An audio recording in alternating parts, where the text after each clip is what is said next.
It's great, it's, a new brotherhood, we all welcome each other, getting to know each other. Pete Carroll was saying it yesterday, we all got to be connected and build relationships, and, that's going to make us a better team and teammates.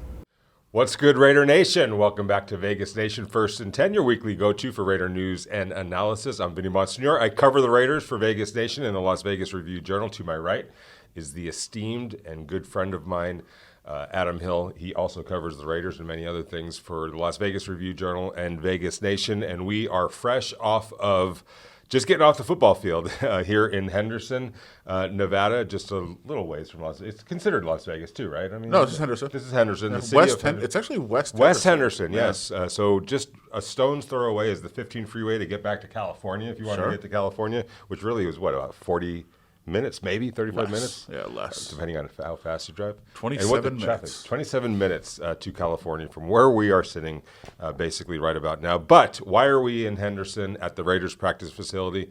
Because the Raiders started their rookie mini camp today, and we're going to have all the news and observations from that. But before I do, I just want to say that all Vegas Nation podcasts, including First and 10, brought to you by the Las Vegas Review-Journal and station Casinos STN Sports. And, of course, we appreciate their support. We appreciate your support. Thank you for tuning in. Thank you for reading all of our stories. And however you digest everything that we produced, we appreciate it. Well, got a chance finally to see, not finally, it's only been a couple of weeks since the draft, but got a chance to see the Raiders rookie class. All 11 players were out there and accounted for, including Ashton Jeanty, who you just heard from coming into today's show. We'll get to Ashton in just a second, but also the 15 players that they announced literally before just minutes before we went to the field. Their 15-player draft class. There were also some tryout players that are trying out, as rookie undrafted free agents. A couple of holdovers from last year. I think Will Putman was out there. He was at least on the roster. But I guess generally speaking, your first impressions of the Raiders rookie class. My biggest takeaway from the day was that somebody had stuck a piece of gum on a car outside, and I thought I'd be a good Samaritan and rip it off and throw it for them. It was a really bad decision. It was it's hot, it's melty, it's in the sun. My fingers are very sticky. I washed them 4 times. It's really sticky. We're talking about Bubblicious? But I think it was it was more like a small piece of gum. I just thought I was being a nice person. Maybe it was Pete Carroll. Could have been. Pete Carroll. I thought I was being a nice person. Clearly, I'm paying the price for that. Got to rethink So I'm very uncomfortable this entire podcast. Just know that as you're watching this, all I want to do is wash my hands like a 5th, 6th, 7th time. It's all good. Now. Get it out of your head. It's gross. Yeah. But it also tells you it was hot. It was very hot, sunny. The gum was already melted. That's what I was kind of getting to. It was warm out there. Very warm. But, of course, in the summer it'll be even hotter. Training camp will be even hotter. You'll be kind of praying for days like this when that starts. But, yeah, the guys are out there. I think a lot of them were kind of saying, man, it's hot here. This is NFL practices. I could see some guys not doubled over, but they were feeling it. They were feeling it, and they went a little longer than I think scheduled too. Yeah. So that was a part of it. But I think a lot of guys in their mind are like, NFL is hot. No, Vegas is hot. Vegas is hot. It's not that NFL practices are hot, but I think you saw what Pete Carroll wants to do in practice: spirited, competitive. I think you saw a lot more, and I hate doing this, but I'll do it anyway. That there was a lot more clapping and cheering, enthusiasm. And, the enthusiasm. That was part of it. And I think that's the tone Pete Carroll setting, and part of it is rookies, right? I mean, first practice they've ever had in the NFL, that's part of it. But you definitely saw the kind of practices they want to run here. Yeah, and I tweeted that out, a video of I think it was the running backs going through their footwork, early, or just as they started, and there was a lot of noise and a lot of clapping and a lot of cheering on, and I just basically said, get used to it. This is Pete Carroll in charge now, and that's kind of what he's renowned for. And I think it was a little bit more pronounced, as Adam said, because it was the rookies. And as Pete Carroll has alluded to, he's trying to set the foundation right now with this group. This is how they practice. This is how they learn. This is how they attack the weight room. This is how they attack practice. This is how they attack every rep. I know it probably sounds all kind of cliche and everything like that, and people rolling their eyes, and I get it, and I understand that reaction. But to Pete Carroll, it's a very real thing, and setting that tone is very important to him. It goes beyond what they're doing out there on the field, which is we got about an hour and a half 90 minutes or so today. But right after practice, they go to meetings. They were in meetings before practice. It's everything that they're going to encounter these rookies. Teaching them what the day is going to look like Exactly. in the NFL, for sure. I think that's part of it. And I need to go back and look at some of my old photos because I did, as I was walking in, notice there's a giant sign over the door when you walk in. It says compete. Always compete. Always compete. That's and new. I think it's new. It started first day of the offseason program. Okay, that makes sense. And I thought I was like, I haven't seen that before. Maybe I just never noticed it, but you're right. It looked new. So I think that's the tone that they're setting immediately when you walk in the door in the morning. The first thing you see as a player, if you're on the Raiders or anybody, coaches, and Pete Carroll's talked about, compete even in the meal room. Hey, compete. Make the best dinner that you can for like everybody competing, and when everybody competes, that makes everyone better. That's the tone they're trying to set, and you saw that sign, always compete, right above the door as the guys walk in. Right, and again, it might sound a little bit cliche, but it becomes a mindset, and that's what you're trying to do. You're just trying to drill it in as much as you possibly can, and I think it was Jack Bech, the rookie wide receiver from TCU, who will have some thoughts on him. But I think the question was, what's your first impression of a Pete Carroll team, practice, whatever you want to call it? Yeah, you better be in shape. Yeah. And that goes, he's a guy, I always remind people, he coached with Bud Grant. Yeah. Just think about that for a second. If you don't know who Bud Grant is, look him up. But it goes way back to the 1970s, and there was something about, it's not changed or anything like that, but being in shape, being the strongest, being the toughest, being the last man standing, a lot of that comes down to mental and physical strength and mental and physical stamina. And as much as they're having fun out there, as much as he talks about competing, and it's with a smile on his face oftentimes, there's definitely a message that needs to be heeded, and he feels sets the tone for his teams and his seasons. Win the fourth quarter. And you do that by being the most prepared for that. You make less mistakes when you're less tired. Like all those things play into one another. They're all fit together, and that's the tone they're trying to set today. And again, the veterans aren't here, but the rookies are learning it. The veterans, they've been in the league for a while. Maybe some of them have to change their approach, change what they've been taught, those sorts of things. But they'll be brought in along, and they're easier to kind of bring along maybe. And then you kind of get everybody in. Actually, that's probably wrong. It's probably easier to get to the rookies because they're not setting their ways yet. But they're setting the tone. They're going to be the ones that are here. Then the veterans come in. They learn from what the tone the kind of rookies are already setting here with their enthusiasm, and then everybody kind of moves forward as one. Yeah, and that's the idea. It is the idea. Doesn't always happen. No, but I almost guarantee you, out of the corner of his eye, he saw some of the things that we saw, which was some guys hunching over a little bit, feeling it. And of course, that's to be expected. It's the first day they've been out to football practice in a long way, unless you're part of the Senior Bowl and all that. But it's been a little, and even that was in January. So there's a transition to competing as a football player rather than just competing, working out and whatnot. But for Pete Carroll, I almost, and also to the desert. It's literally different air. It is. It absolutely is. And Ashton Jeanty talked about that. A lot drier out here. But I think for me, my point is I would almost imagine that Pete Carroll is feeling good about seeing that. Why? Because I don't need to teach the message to you. You just know how you're feeling right now. The sun taught it to you. The sun taught it to you, and how your tongue was hanging out taught it to you that you got to be in shape, especially to deal with the elements out here. And let's stick on that for a second, because I do wonder, as of right now, the Raiders are scheduled to practice in training camp. It's probably too late to change that. But even Pete Carroll is he's coached in California, and it gets hot in California, but it doesn't get this hot. No. And he coached in Washington. It gets hot in Washington. It definitely doesn't get this hot there. If you've ever been to the Seahawks facility, it's on a lake. It's on a beautiful lake, and you got a nice little breeze coming in from that lake. It's pleasant conditions compared to the brutality that they're going to face here pretty soon when they do start training camp, if not when they get out there in OTAs in a couple of weeks. It's going to be hot. OTAs might be worse than training camp. Really. Right. And I'm wondering if he's sizing that up, because he feels it out there. All right, so how are we best going to handle this? And I guess if you were him, how would you best handle it? Every coach so far that we've covered has handled it a little bit differently. Yeah. The time starts, all of that. What do you think is going through Pete's head as he experiences for the first time the elements that he's going to have to deal with? Yeah, I think I would probably practice at night. Honestly, I think that's what I would do. I don't, because I think there's something to be said about, hey, you practice during the day in this Vegas heat and the way that it wears you down. Like, you are going to be worn down, you are going to be beat down, and maybe your body is more mentally prepared for the season. I don't necessarily buy into that. I would buy into however you can do the best work that you possibly can. And I think I would practice a lot at night. Now, I wouldn't do that during the season because I don't think your body acclimates right to the time of the day, the time the game starts. But in training But camp, I think you get the most amount of work done if you have training camp at night. I mean, they've been indoor here too. It's not really big enough for training camp. yeah, there's issues with that too, with the turf. And yeah, everything. for sure. So I don't know that I would do that. I think I'd practice at night. That's what I would do. Yeah, and By the way, you can still do conditioning during the day. you can, but it's still like back in the day when I was still in California, the Dallas Cowboys would practice right down the street from where I lived, actually, in Ventura County, a little seaside or oceanside city called Oxnard, right? And you would talk to the players and the coaches from the Dallas Cowboys every summer that they would come out there, and just imagine it's late July and you're leaving Dallas, Texas, which it's not this type of heat, but it's brutal heat in Texas that time of year. And the whole reason why they have it in Oxnard, California, is that it's the conditions to work in are just much more pleasant. And you might say, oh well, they're soft or whatever.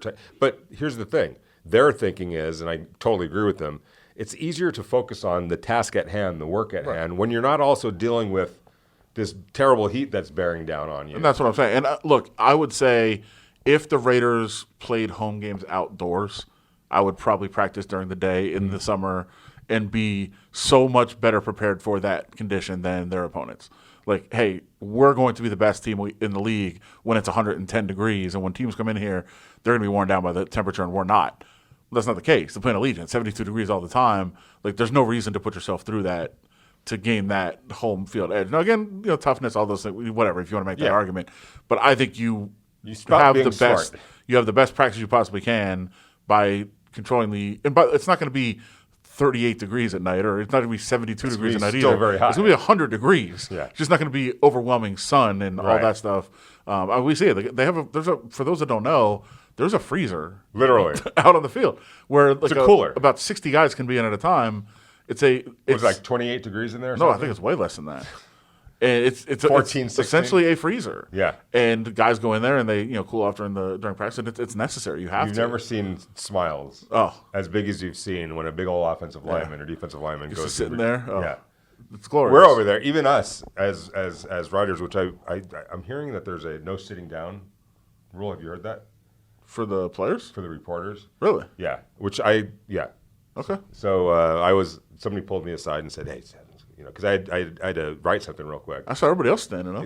Sitting down. I know that was afterwards. So you mean during the viewing period? During the viewing period, when we were out there early on, it was during the filming part of it. It was everybody standing up. I stood the whole time. Remember when our friend Hondo was sitting down? Yeah. Well, there was another person that was sitting on the field, and they were quickly dismissed from practice forever. Yes, I remember Decided that. to sit down on the field, not even in the bleacher. Yeah, you can't do that. But no, I stood the whole time, so I'm good. I'm good. Same here. I didn't even know it was a rule. As did well, I briefly, and then I was told, and so I was like, okay, cool. I actually kind of like it. I appreciate it. No sitting down. We're out there working. Everybody's competing. Everybody's competing, no doubt about it. All right, so let's get to the players. We heard from Ashton Jeanty. In a little bit, we're going to hear from Jack Bech as well. Ashton Jeanty, what can you tell? Well, the footwork was pretty next level when I was watching him. His burst is kind of amazing. Like, this is a player that sort of jumps out at you when you see it up close the way we saw it today. No, there's no tackling. I'm not talking about that. I'm talking about just the sheer athletic ability, the footwork, the burst, getting the line of scrimmage like he shot out of a cannon. I was really impressed with the athletic ability of Ashton Jeanty. Yeah, I mean, that's not a surprise. I mean, I think that's what was expected when you take a running back at that level. That's what you expect to see out of him. And I don't think you can tell anything about running backs really until pads are on. So for sure. Yeah, he looked what you would expect a first-round running back pick to look like. Yeah, and it was actually pretty cool. But the guy that really impressed me, and I watched him a lot today, was Jack Bech.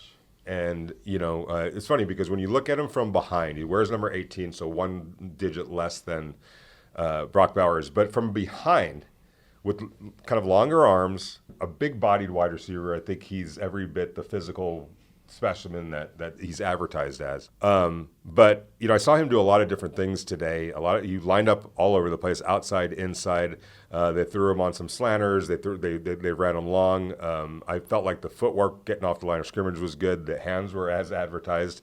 So I like the demeanor when we talked to him. So your thoughts on Jack Bech? Yeah, I mean, obviously the backstory. He's been through tragedy this year with the passing of his brother, and then getting drafted to the lowest lows, highest highs, all experienced in the last couple of months of his life, and he seems to be adjusting that pretty well. He said that he's pretty centered and kind of understands what's next. And he said, "Look, I can't be wide-eyed about this. This is my job. Like I can't look at it as the highest of high, and like I've achieved this thing. Like that's what I do. So it's work for him, and I think you saw him get deep a couple times today too. Make some plays down the field, and I think that'd be encouraging for people because that's the one area that I think might be a little bit in question, but he was able to do that a little bit today. And again, it's all all younger players and trial guys, things like that. But he was able to make some plays certainly on the field. And again, is what it is. No no pads, no hitting, no contact, all those sort of things. Right. But I think you saw a little bit of that out of him if you were worried about that part of his game, which I think is going to be a concern. He answered some of those things. Yeah, and let's talk about the speed. By the way, first of all, let's hear from Jack Bech really quick after today's first day of rookie minicamp. You got to be conditioned. So you gotta run. Especially being a receiver, you have to be able to run all day. But as you practice more and more, the better you get in football conditions. So, like I said, I'm just excited to keep coming out here and keep learning under one of the greatest coaches ever, and keep sharpening not only my physical skill set but my mental skill set is too. 5, 4, 3, 2, 1. That's Jack Bech, the rookie wide receiver, second-round pick from TCU. I was thinking about Jack Bech a couple days ago. It was a podcast, Busting the Boys, and they had Matt LaFleur, the Green Bay Packers head coach. And the question was asked of him: has the front office ever drafted somebody that you're a little like, And he's like, well, and he goes, yeah, I don't want to name names, but come on, name names. So as it turns out, He was the offensive coordinator of the LA Rams, right, under Sean McVay. And he felt like the Rams needed a speed guy, somebody that could take the top off the defense in the 2017 draft. And he goes, so I was a little down on the Cooper Kupp pick. A little, because he's not the fastest guy out there. He goes, then after not too long, I'm like, yeah, this guy's good. This guy's good. So, yes, Jack Bech, the long ball is probably not going to be in his arsenal. If he ever gets behind, a defender, which I'm sure he will, as Cooper Kupp has, he'll be fine. But not every wide receiver has that in their toolbox. He might not need to, because I think there's other players on this Raiders roster that can. I actually had a quick little conversation with Trey Tucker. He was, leaving after his morning workout today, and looks to be in great shape, by the way, himself. But I don't know that it's necessary that he has to have that, because you could cover. He does have him do whatever his strengths are, and even if that's not his strength, it's not the end of the world. Yeah. By the way, you're going to still be able to make those plays down the field Exactly. if you do the job the way everybody expects him to do the job, in terms of winning at the line of scrimmage, being physical. Somebody comes to press you, you throw them off, then you get deep behind them. Like, those are the ways you can make those plays. He's not going to be a straight line deep ball guy necessarily, but there are ways still to make big plays. Even downfield, not just breaking tackles, things like that, but there's ways to make plays downfield just by technique and scheming them open, those sort of things, and just winning your battles at the line of scrimmage. Then you can make those plays. All right, so they had two quarterbacks.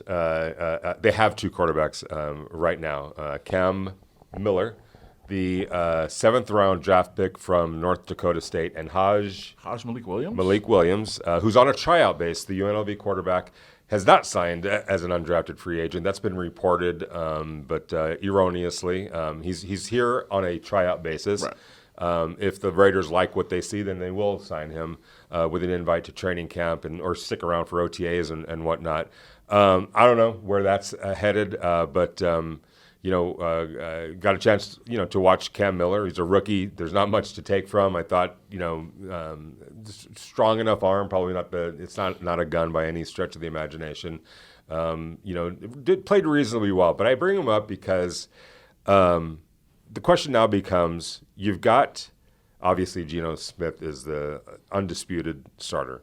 You got Aiden O'Connell behind him, who I think is a fine backup quarterback in the NFL. Not the perfect candidate, but somebody that I think has already shown he could go in there and play reasonably well as a backup quarterback. Maybe not as a 17-game starter, but as a backup quarterback, you could be in worse hands than Aiden O'Connell at this stage.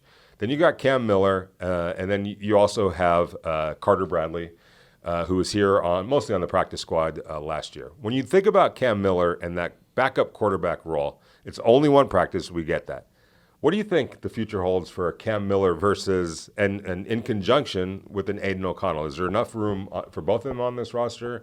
How do you see just projection how that plays out? Yeah, I think there is. I mean, I think Aiden O'Connell fits that role, to your point, more so than even the guy that you want in. I think he's shown that he can go back and forth from, hey, I'm starting, now I'm the backup, and I'm going to still be just as supportive, just as much in the book, as much help in the starter as I possibly can, and then back to starter. And he can do those things that you want a backup quarterback to do. That goes beyond having to actually play in a game.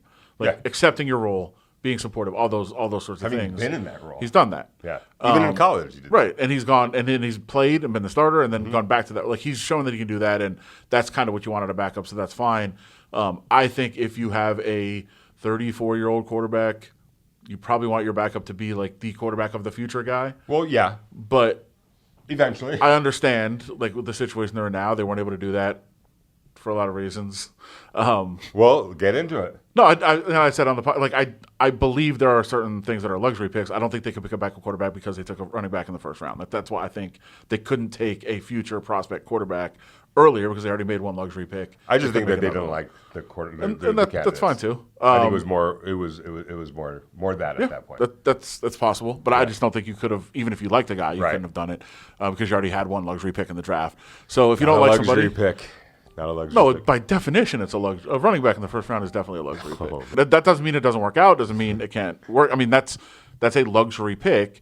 So I don't think you can do that twice in the draft. But either way, that's not what we're getting into. Like, I don't think you could have done it even if you liked the guy. But they knew they had Aiden O'Connell. They knew they had a guy who's a serviceable backup who, if need be, can go in the game. But he's that guy, that support guy.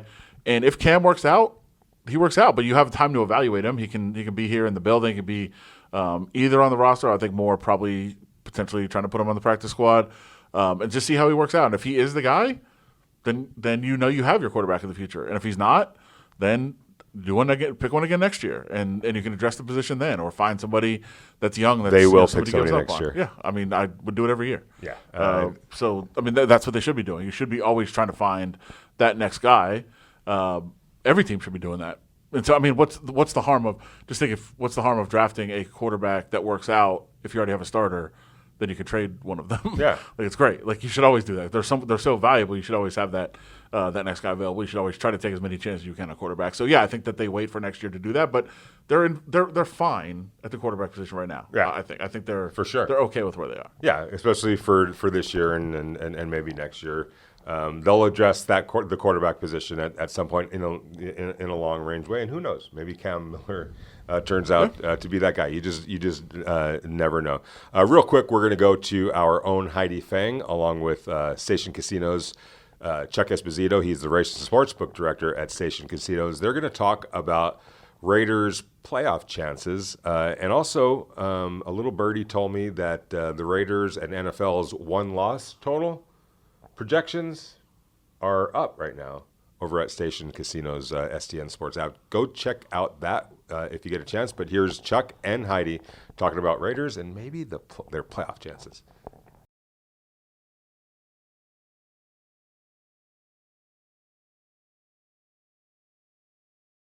Joining us now here on the First and 10 podcast, we have the race and sportsbook director from Station Casinos, Chuck Esposito, joining us now. Chuck, it's an exciting time of year. Rookie camp already underway here for the Raiders, and now we have some numbers based off of what the Raiders could do this year, particularly when it comes to making the playoffs. Those odds are up now on the STN Sports app, Station Casinos. Chuck, what do you make of what is going on right now with this team restructuring with Pete Carroll, how they did in the draft, and so how that translates to what the playoff odds are for the Raiders? First, it's great to be on with you, Heidi. And you're right. I mean, there's never a break from football. And we spent weeks talking about the draft, and now you've got the rookie camp getting ready to start. And we're taking advantage of that as well and starting to put up more and more props. As you mentioned, we did put up regular season wins for each team and to make the playoffs. I think the one tough thing for the Raiders, I like their draft. I love Jeanty, is that they play in a really tough division. I think you look at the Chiefs. I mean, I don't have to really get into the Chiefs anymore. Both the Chargers and Broncos, I think, are ascending teams. And then you have the Raiders. I think when you look at to make the playoffs or not, the Chiefs are an overwhelming over 4-1 favorite. Yes, the Broncos and Chargers both hover around pick. And then the Raiders, unfortunately, are minus 4-1 not to make the playoffs right now. So I think that speaks volumes of where they're at in a really tough division.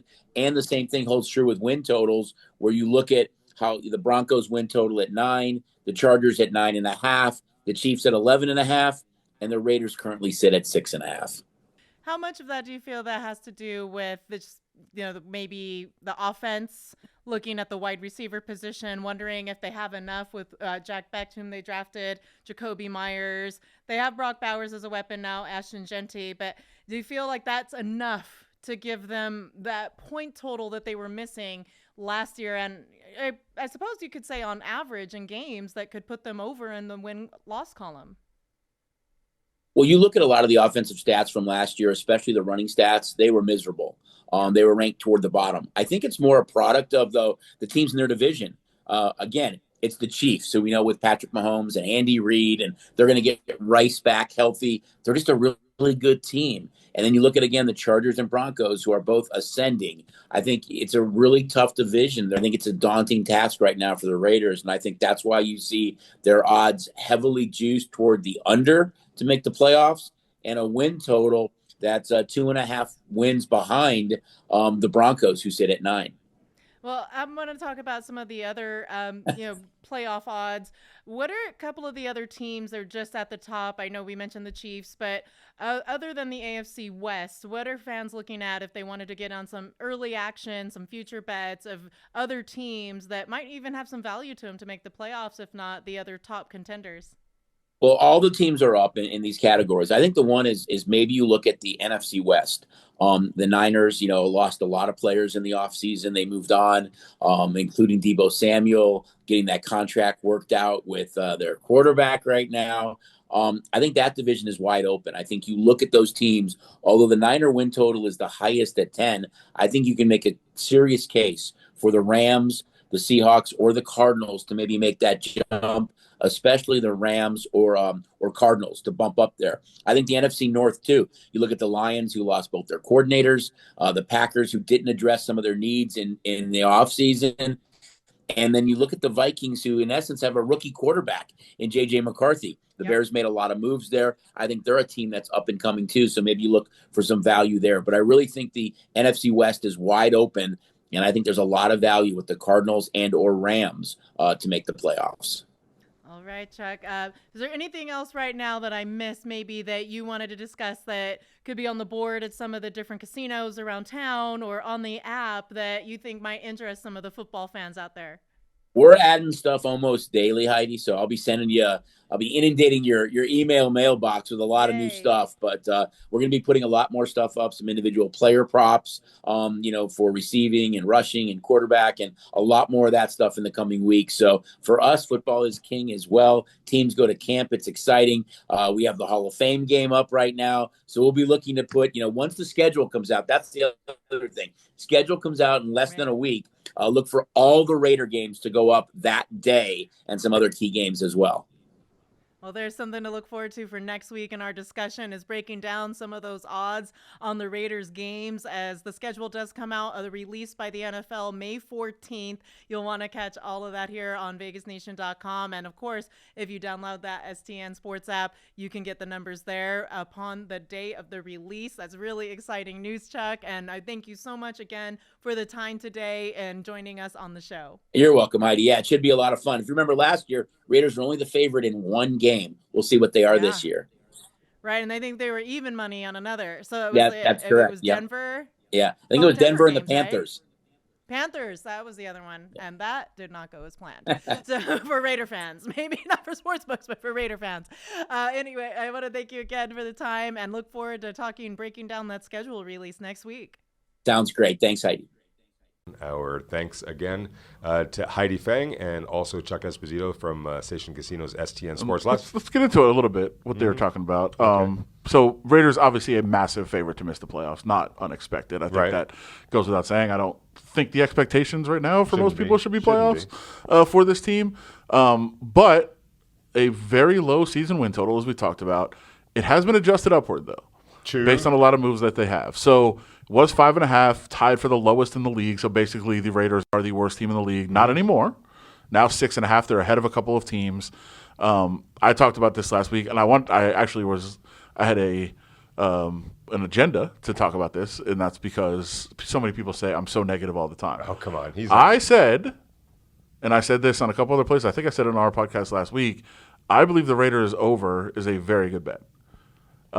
Because, and again, I've disagreed with this strategy, but I think the Raiders are doing everything they can to not be terrible. I think they're ensuring that they're not a bad team, and I should say an awful team. I think that they're making sure that instead of a 3-14 team, which I would prefer you be over 8-9, they'd rather be 8-9. And they're trying to build a culture of, hey, we're not just going to give away games. We're not just going to lose. We're not going to be an L on somebody's schedule every single week just because they're playing us. They want to be competitive all the time. And that's the path that they're trying to take. And I understand that. And I think that they're doing everything they can to ensure they're not as bad as the numbers say they probably are. Mm-hmm. I think they're at least a 7-win team, maybe 8. So I think over is probably a good bet. For right now, from where they're posted. And here's the thing, I understand the 3-13 or 3-14 now sentiment because to get your quarterback and to get the best draft picks and all that, and I understand that that's not a strategy necessarily, but it's the reward for being bad, and if you're going to be bad, you might as well be really bad. Well, I'll say it this way, and if you don't set out to be a 3-14 team, nobody does that. Nobody wants to do that. What I'm saying is, at the end of the year, you'd rather be 3-14 than 8-9. Right. But what I think the Raiders are thinking is, all right, let's just say that, hey, they feel like they could be an 8-win team this year. If you believe that and that happens, you're going to get yourself into a situation down the stretch where you're actually playing some meaningful games, which in and of itself, that's beneficial. That's a great learning experience. And you never know, as we saw in 2021, when they played a bunch of backup quarterbacks and made the playoffs, you don't know what the other team's roster is going to look like by that time of year, what your roster is going to look like by that time of year. You just don't know. So what you want to do is give yourself as much of a chance for as long as you possibly can in the NFL, because the NFL is renowned for quick turnarounds. They set it up, they structure it so that of course. So it's possible. It happens every year. A team goes worst to first, almost every season. Exactly, and it's weird because hearing some of the national pundits talking about this, it feels like people are edging closer to, hey, could the Raiders legitimately be one of those teams? Now, this time last year, there was no way anyone was talking about the Raiders like that, considering honestly who the quarterback was. I felt the uncertainty with the head coach, just in terms of the inexperience and how much that was going to mean on Sunday. But I feel like some momentum is switching, or it's going in a different direction. Of, is that a team to kind of keep an eye on, to maybe be that surprise team?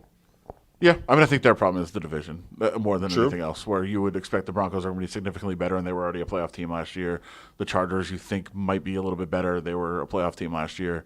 The Chiefs probably worse, but they're the Chiefs. So, So, I think that's the issue. I think if the Raiders were in the AFC South, you'd be thinking, hey, there's some potential there. But they're a massive underdog to make the playoffs for a reason. For all those reasons, as we mentioned, and we'll see. Now, to your point, I feel like making the playoffs in 2021 was the worst thing that ever happened to this franchise. Yeah, led to some moves. One of the worst things that could have happened in terms of building up. Let's just say Davante Adams would have never been traded for. It was fool's gold to think that they were a playoff team that was one or two players away from winning a Super Bowl. They should have continued to rebuild, even though they were in the playoff. But again, as you said, those are the kind of things that can happen if you're competitive. At the end of the year, all of a sudden you played, 5 out of 6 weeks to put a backup quarterback. They won those games. They make the playoffs. That's excitement. It's excitement for everybody. It's also, if you talk to the people that were making the decisions at that time, I don't think that they necessarily had a whole lot of illusions that they were the Well, they acted like real it. playoff team. They acted like No. Honestly, the question Did they that give away their the- first 2 picks the for que- Davante yeah, Adams? which they never set out to get Davante Adams. He wanted to come here and kind of forced, and at that point, now the ball is sort of in your court, and then you go to your owner and go, no, this is not the right thing. Why not? We just came out of the play. Like it was a difficult position to be in for a coach and a general manager. And I'm not making any excuses or anything. I'm literally telling you what their thought process was, not you, but everyone else. Like, we're not really a playoff team. This wasn't really a playoff team, yet they made the playoffs. And now this star wide receiver. Fool's gold. What? Yeah, it was kind of fool's gold. But how do you sell, if you're the general manager and the head coach, how do you sell taking over a playoff team to your fan base that we're not a playoff team, and your owner for that matter, who's saying, this guy wants to come play for us, I'm green-lighting this thing to happen, we're going to say no to this? And so some decisions that I don't think that they would have made otherwise, like they didn't go chasing Davante Adams.